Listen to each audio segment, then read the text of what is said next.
পবিত্র নগরী মক্কার চেহারা বদলে যাচ্ছে এমনই আলোচনা চলছে বিশ্বজুড়ে। মুসলমানদের সবচেয়ে ধর্মীয় এই শহরকে ঘিরে উঠেছে বড় ধরনের বিতর্ক।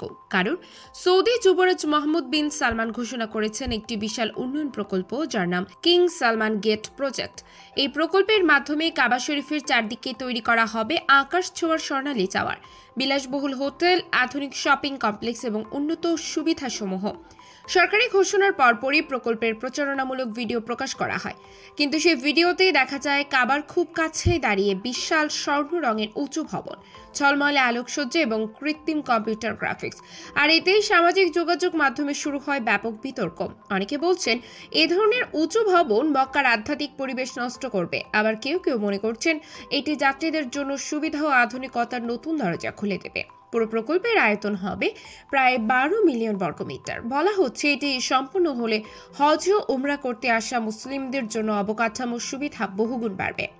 এখনো পর্যন্ত প্রকল্পটি নিয়ে সমালোচনা ও সমর্থন দুই ধারায় চলছে সমানভাবে। আতিয়া ফিফা, প্রবাসী কল্যাণ সেবা, ঢাকা।